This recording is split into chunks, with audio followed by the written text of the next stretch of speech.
Hello, everybody. Welcome to Snyder Wrestling. We got another pay-per-view review here. I told you all we'd get back into this. And we are going to be doing WrestleMania 17. Seen as one of the greatest WrestleMania of all times. Let's see if I agree with that sentiment. So April 1st, 2001 in Houston, Texas from the Houston Astrodome. Attendance of 67,945. Your commentary team for the evening, Jim Ross and Paul Heyman. The opening video package is ridiculous. It's ridiculous. I love it. I'm not even complaining. It's just absolutely ridiculous looking. I find it crazy. Our first matchup of the evening is for the Intercontinental Championship as Chris Jericho defends against Commissioner William Regal. This all started after Jericho soiled the good commissioner's tea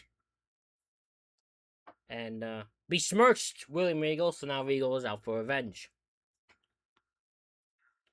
Jericho's a house of fire to start off. He gets spinning heel kick by Jericho. He goes for the wall, but Regal gets out of it. Regal sends Jericho's shoulder first into the post multiple times, where it just brutalizes his shoulder, which Regal will continue to target. We get a line assault attempt by Jericho, but Regal gets the knees up. We get a roll up, but Jericho kicks out. The crowd is very behind Jericho. True, he is the favorite in this matchup. I know that's a surprise to many people, but it is a insane how much they're behind him. Regal exposes the turnbuckle. Jericho makes a comeback.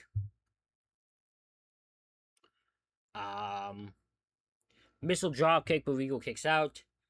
Regal hits an underhook suplex off the top, but Jericho kicks out of that. We get a Regal stretch, but Jericho gets to the ropes.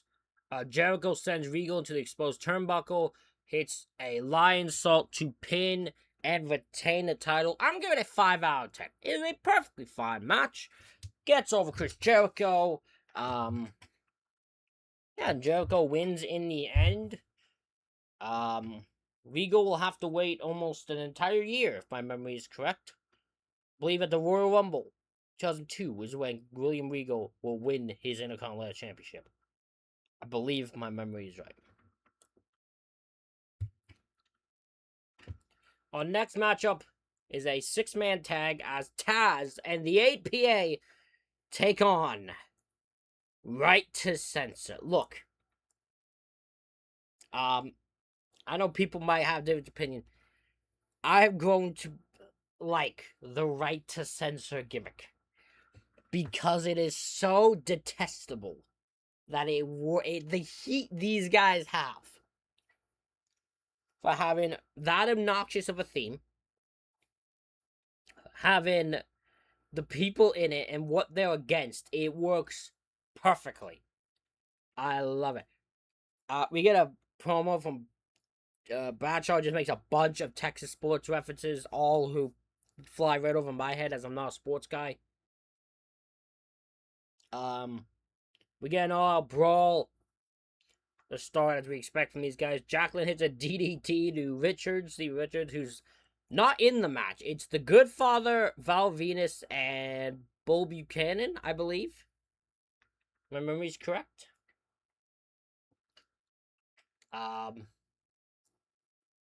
Close off the top by Bull to Farouk. The Good Father misses a splash. We get a hard tag to Bradshaw. Follow-away slam by Bradshaw. Suplex off the top by Bradshaw to Val Venus. We get a clothesline from Hell to the Good Father for APA Taz to win. 5 out of 10 is perfectly fine. There was a match I would have cut. It would have been this. By the end of the day, it gets Bradshaw in Texas on the show and gets the massive pop. Full on, can't really complain about that.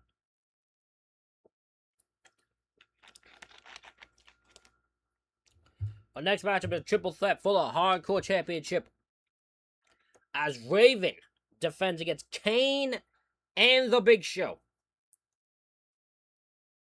Kane and Raven fight before the Big Show even comes out. So, here's another missing piece. I just can't remember, and they don't tell me. So, in No Way Out 2001, the Big Show becomes Hardcore Champion. When does Raven get it back? Because I would have just assumed Big Show held it until May, because, like, who can beat the Big Show? I don't have a memory of Raven getting this belt back. I don't know if I can't watch weekly fucking shows, so I might have been doing, probably doing that, because I was like, I can't watch weekly shows thanks to fucking Netflix. Need to fix that.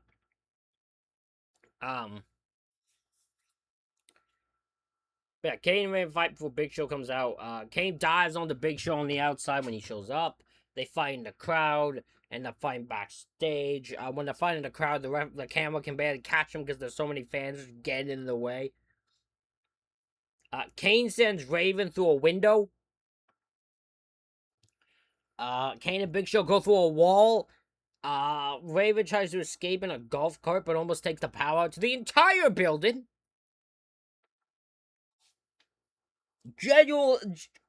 Actual true story. He was about this close from having the power go out to the entire building. Could you have imagined if that happened? Oh my god, that would have been insane. The way to make back to the arena. Kane, Big Boots, Show, who has Raven up in a military press, and Show and Raven fall off the stage.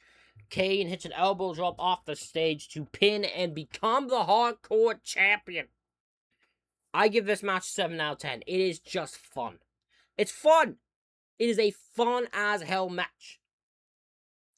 It is fun to watch. It's two big guys fight each other, going through walls, going through doors, going through windows. A power almost gets taken out. How can you not have fun with this?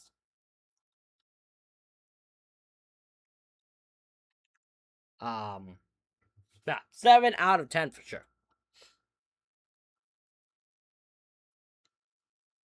Next matchup is Eddie Guerrero taking on the European Champion. Test for the European Championship.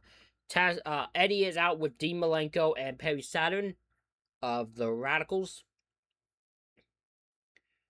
Test has the power advantage on Eddie. Top up uppercut by Test, but Eddie kicks out. Test gets his foot caught in the ropes, and Eddie takes advantage. Perry attacks Test while ref is distracted. Eddie wears down Test, but Test makes a comeback with a tilt-a-whirl slam. Eddie then has to low blow Test. Saturn hits a move on Test while the ref is distracted, but Test kicks out. Pump handle power slam by Test, but Eddie kicks out. Big boot by Test. Ref gets distracted, and Eddie hits Test with the European title to pin and win the title. Another 5 out of 10. Perfectly good match. Both guys, I think Test will always be extremely underrated as a talent. Eddie is Eddie Guerrero, a legend for a reason. These two couldn't have a bad match. Yeah, a very, very, very good match. Our next matchup is a match that I knew was going to be good once I saw the two names. It is Kurt Angle taking on Chris Benoit. Say what you want about Benoit, and I know people have their things on Benoit. Can't deny these two are great fucking wrestlers. And then we're going to pull out some bangers. We get Chain Wrestler to start the match. They both go for submissions, but they continue to escape. Angle punches Kurt's first shot actually thrown in the match. We get a nice belly-to-belly by Angle. But Benoit takes Angle down with a clothesline. Superplex by Benoit. You get two German suplexes, and Angle stops trying to lock in the ankle lock, but Benoit counters that and gets the ankle lock of his own. He gets a crossface, but Angle reverses it. Angle then locks Benoit in a crossface, which he gets out of. We then get a ref bump, like we need one. Crippler crossface, and Angle taps, but the ref is down and doesn't see it. Angle hits the Olympic Slam, but Benoit kicks out. Angle goes for the moonsault, but Benoit gets the knees up. Diamond headbutt by Benoit, but Angle kicks out. Angle then rolls up Benoit with the grabbing the tights to win. I give it 7 out of 10. These two are putting on bangers. I love this match. Yeah, there's nothing. You literally no complaints. These two put on a banger. We go backstage. This is one of my. This part is funny, but it's not for the reason it should be. I think it's Michael Cole, walks up to Regal as he comes out of the training room and just goes, "Regal, you've been in there for a while. Are you okay?" And Regal looks at him. I'm pretty sure even He's like, "What the bloody hell do you mean? Am I okay?" And he just fucking walks into his office, only to find Kamala and Kimchi in the thing. Kamala's just on Regal's desk, just doing his stomach hitting thing. Regal's like, "What's your bloody get out of here?" And they both then leave. What a bizarre, random thing to happen. Kurt Angle is interviewed, and Benoit attacks him and locks him in the crossface. These two will then continue their feud on the Backlash, where I believe they have an ultimate submission match, if my memory's correct, which Benoit wins. We then got our next matchup as the WWF Women's Champion Ivory defends her title against her friend China. I think this feud is hilarious, to be honest. Ivory. So, right to censor power drove China, which messed up her neck. I don't know if she actually had a real neck injury or it was just kayfabe. I don't know. I think it was just kayfabe. At the Rumble, these two fought, but China would re-injure the neck, allowing Ivy to win. And now, the thing is, China signed a hold harmless agreement, means she cannot sue for what happens. And Ivory and China's thing was that right to censor are banned from ringside. So that is what happened. That is the case for this. Before the match begins, Ivy hits China with the women's title. The bell rings. China makes a comeback, hits a powerbomb, hits a military press drop, a very lazy pin, and China becomes the women's champion. I give it 3 out of 10. I probably shouldn't give it this much. To be honest, I feel like I'm being very generous here, because this is only like 2 minutes long. But story-wise, it makes sense. China should be destroying most of the women on the roster. I don't remember how long it's not long she's champion. I think she defends one title defense on pay-per-view against Lita, and then she leaves the company because of the BS of Triple H and that, so. But, China Wood becomes champion here. It works for the story, so I'm not mad at it. It's just, yeah, I didn't expect much out of this, so I wasn't shocked. This next match, however, is something else. It is McMahon versus McMahon. As WCW owner, Shane McMahon takes on the WWF owner, Mr. McMahon, in a street fight, with Mick Foley as the guest referee. I have no memory how Foley became the guest referee. I knew he was, and it's never explained how he did. He's just the referee. I will say, thank God Shane got his own theme eventually, because both of these guys come out to No Chance in Hell, and it's very confusing. So, thank God they changed his theme, and he got his own theme. Vince gives Shane a black eye in under a minute, because neither of these two know how to work. Neither of these two. These two are absolutely just straight potatoing each other, because they all have the shittiest punches, and it is funny as hell.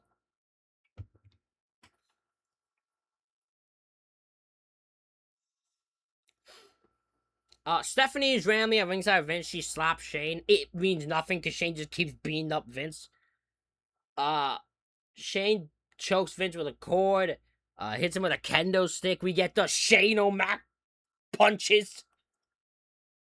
Shane goes for an elbow through the announce table off top rope like he does, but Stephanie pulls Vince out of the way. Trish then brings Linda, who's been in comatose or fucking just out of its state, because Vince keeps drugging her so he can sleep with Trish, which is fucked.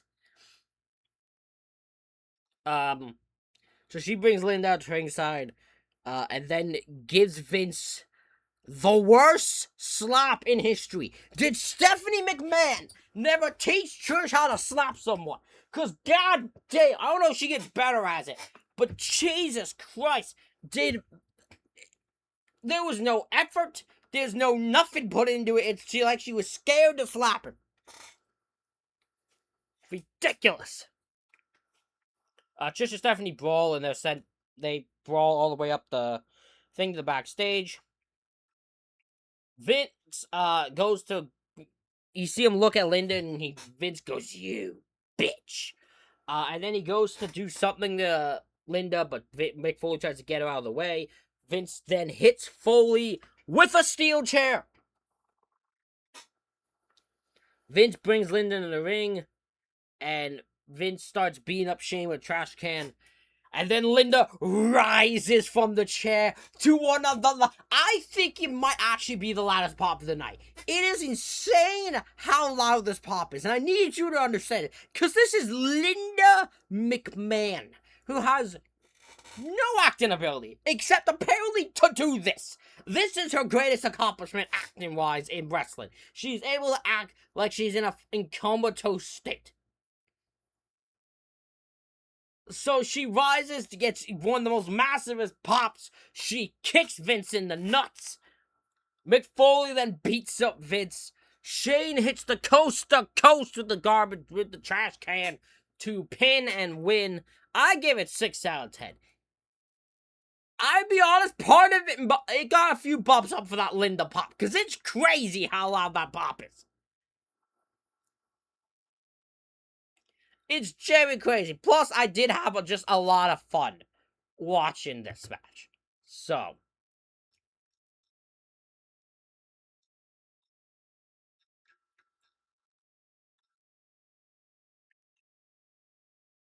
we then got our next matchup, which is TLC 2, as the Dudley Boys defend against Eddie Christian and the Hardy Boys.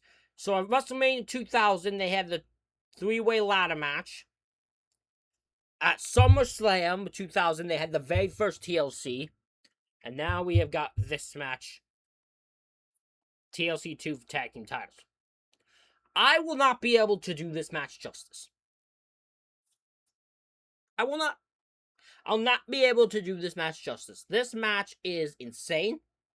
I only put big spots down, but there was many more I missed. Trust me. You watch this match. There's 2 matches I'd say for sure watch. This and the main event. But this match is insane. So yeah, I will not do this match justice on how good this match is. Edge and Christian take down the Hardys with a ladder. Edge clothesline Matt off the ladder. We get the WhatsApp headbutt to Edge. Bubba powerbombs Jeff onto Edge through a table. They do a bump where everyone falls off of, like, ladders. They're all on ladders, different ladders, and they all fall. Christian takes the worst bump. I want to know how Christian was okay after that, because that looked brutal. Because, like, Matt, Jeff, and Devon all, like, land on the ropes and just, like, take a rope bump. Christian just goes from off ladder straight to the outside. That had to have been an insane bump. Like, holy crap, I love to know how much that hurt. Spike Dudley shows up. He's the Dudley dog to Christian through a table. Rhino then shows up and gores Bubba and also gores Matt Hardy through a table. Lita then shows up and hits a Hurricane Rana to Rhino. We get the Dudleyville device, which is their version of the Doomsday device, to Rhino. We get 3D to Lita. Jeff hits a swanton off a ladder to Rhino and Spike through a table. Jeff tries to tightrope on 3 ladders, but he fails, which apparently, according to Bubba, was the only spot no one questioned. Every other spot was questioned in the match, but the one everyone just thought would be fine was Jeff tightroping the ladders, but he did lose his balance and he fell. Sucks. And this is the iconic spot everyone knows. Jeff is hanging with the belts, and Edge off the top of a giant ladder spears him in the ring. Good golly, Jeff Hardy might be broken in half, as Jim Ross would say. Matt Hardy and Bubba are pushed off a ladder by Rhino through tables on the outside. Edge and Christian then unhook the belts to win the championships. I give this 9 out of 10. It is so fun. My only criticism is the interferences with Rhino, Spike, and Lita, and it's not that they're there. It's how it's like one after the other after the other. Like they're not even. It's not certain points. It just seems like okay, Spike shows up, then Rhino, then Lita, like immediately one after the other. That part I would have stretched out a bit more, but different spots.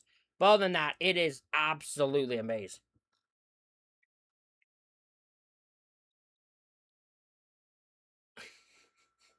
So, our next matchup is the Gimmick Battle Royal. And our participants are the Bushwhackers, Luke and Butch, the Bushwhackers, Duke the Dumpster Drosy, Doink the Clown, Nikolai Volkov, Tugboat, the Goon, Earthquake, the Gobbledygooker, who's the only one that gets a video display to explain their character, by the way. Brother Love, Michael Hayes, One Man Gang, Kamala, Kimchi, Jim Cornette, the Repo Man, Brother Love, Hillbilly Jim, Sergeant Slaughter, and Iron Sheik.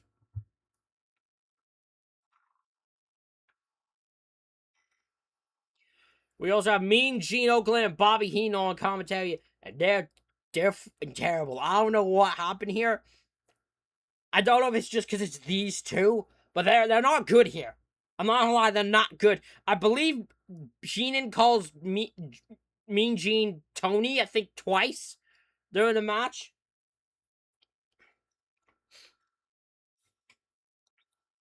So here's the orders of elimination. Repo Man to eliminate first, then the Gobbledygooker. Earthquake eliminates Tugboat. Should have been Typhoon. Typhoon he would have got along with. He doesn't like Tugboat. Kamala eliminates Earthquake. The Bushwhackers are out. Jim Cornette is out. Then the Goon. Doink is eliminated. One Man Gang is eliminated. Kamala is eliminated. Brother Love and Sergeant Slaughter eliminated. And then Iron Sheik eliminates Hillbilly Jim to win. Now you might be thinking to yourself, really, you only wrote eliminations? That's all that happens. This match has nothing. This match is 3 minutes long. 3 minutes long is this match. 2 out of 10. I popped at the people in it. That's it. Iron Sheik afterwards then gets put in a camel clutch by Sergeant Slaughter because we gotta send the fans home happy, I guess, because Iron Sheik couldn't get eliminated because he can't take a bump, really, at this point of his career, that fucking back of his. Oh, man. But yeah, no, I don't know what we were thinking with this. This was a terrible idea. This match sucks. This match is legitimately awful.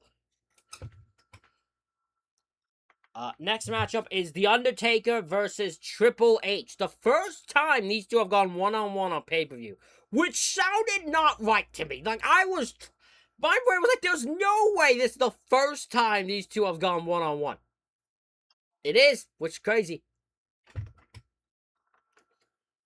It's a brawl to start. Triple H falls through the Spanish announce table. Because it's just a regular table. Triple H takes a punch and jumps on it, and it just breaks. Which was hilarious. Triple H hits the high knee.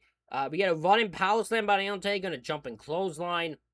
Take goes for old school, but Triple H take off top rope. JR said, Triple H jerk Taker off the top rope. Why does he have the pause? He does that multiple times. Why does he have the pause? Why does it? Does he think that's funny, or does the Vince find that funny? I would love to know. Taker does the boom punches. Triple H tries to use a sledgehammer, but ref stops him. Mike Hero takes a bump. We get chokeslammed by the ref, but Triple H kicks out. Undertaker then beats up the ref, and Mike Chiodo is dead for, I believe, 10 minutes straight. No new ref comes out. No one checks on the man. Mike Chiodo is just dead for 10 minutes. Like, it's crazy how long he's out for. He's out for way too long. Because I think he only gets, like, big booted and elbow dropped. Like, a little elbow drop. Like, it's weird. They fight in the crowd. Triple H hits Undertaker with a chair and destroys his knees with a chair. But Undertaker fights back and chokeslams Triple H off the platform thing they're on. Undertaker then elbows drops Triple H off the platform. They make their way back towards the ring. Triple H with a low blow to Taker. But Taker just gets back, hits the big boot, the tombstone. Triple H, the ref's still down though, so no pin. Triple H hits Taker with a sledgehammer as he goes for the last ride, but Taker kicks out. Triple H does the corner punches, then Taker hits the last ride out of nowhere. And Undertaker wins. 7 out of 10. It is a fun matchup. Except for the ref being down. It is fun as hell. It's a good old brawl. It's fun. But man, that ref down too long. That ref was down way too long.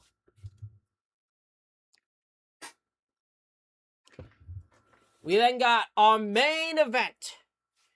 As the 2001 Royal Rumble winner, Stone Cold Steve Austin takes on the WWF champion, The Rock, for the WWF Championship.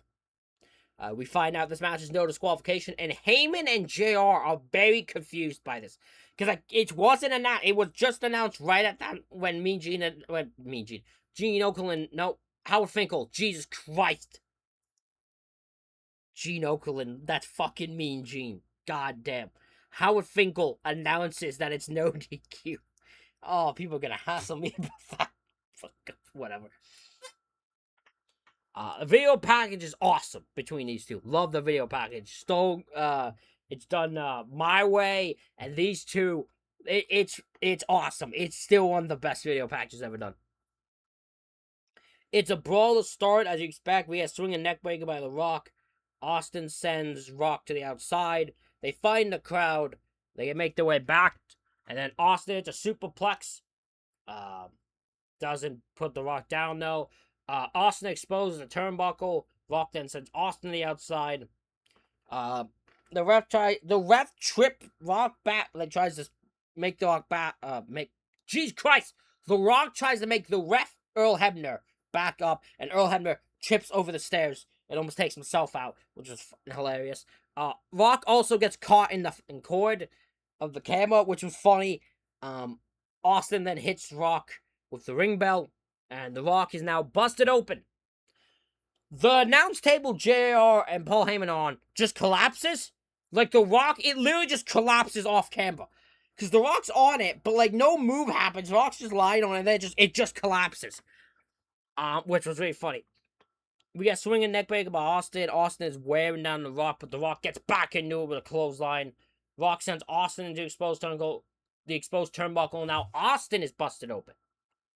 Austin sends Rock into the ring post and it hits The Rock in the head with a monitor, but The Rock kicks out when he's brought back into the ring. Rock locks in his terrible sharpshooter. Austin gets to the rope. Rock goes to do it again, but Austin rakes him in the eye, and Austin locks in an actual good sharpshooter. Rock gets to the rope. Austin locks in the $1 Million Dream. Rock counters that into a pin, but we get a kick out. Rock hits the Stone Cold Stunner, but Austin kicks out. But then Mr. McMahon appears in the ring. Austin hits a spine buster. That's not Rock kicks out of that. Rock hits a spine buster and hits the people's elbow, but McMahon pulls the Rock off the pin. What is happening? Austin hits a Rock bottom, but Rock kicks out. We get a ref bump. Austin low blows the Rock, and then Austin tells McMahon to get a chair, and McMahon hits the Rock with a chair, but the Rock kicks out, and Austin swears up a storm. The amount of cursing that this man does, and it's all censored. It's incredible. Rock hits a Rock bomb, but McMahon distracts the ref. Austin hits a stunner, but the Rock kicks out. Austin hits The Rock with a chair in the head with a chair, but he kicks out again, and then Austin hits 16 shots with the chair to The Rock. I counted them to pin and win the championship. Austin then shakes hands, and JR cannot comprehend what he is seeing as Austin has sold his soul to Satan himself for the championship. I give this match 9 out of 10. What a main event. This is what you want. It is overbooked bullshit. But sometimes you just want some overbooked bullshit. And that's what you got here. It'd be this moment, though, that would turn a lot of fans off of the WWF. Because this was the thing they couldn't fathom and they didn't want to see. No one wanted to see Austin and McMahon together. Austin has gone on and said if he could go back in time, he'd stunner Vince instead of shaking his hand. It's one of those things that caused the downfall a lot of the WWF. But what a hell of a moment it was. Show ratings wise, I give it 9 out of 10. It is the best rated show so far. Because you can't deny with TLC 2, Triple H Taker, the Hardcore Triple Threat, and that main event. They are insane. Plus, you have the Eddie Test, which is good. Benoit and Angle is good.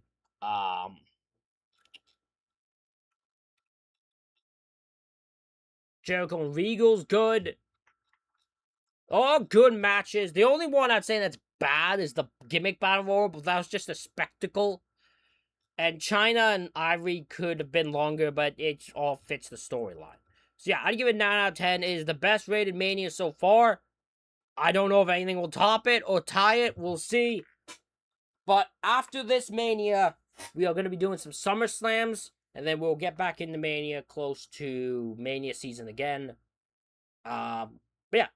Thank you all for watching. Let me know other shows that are not Manias or SummerSlams you would like to see in the comments.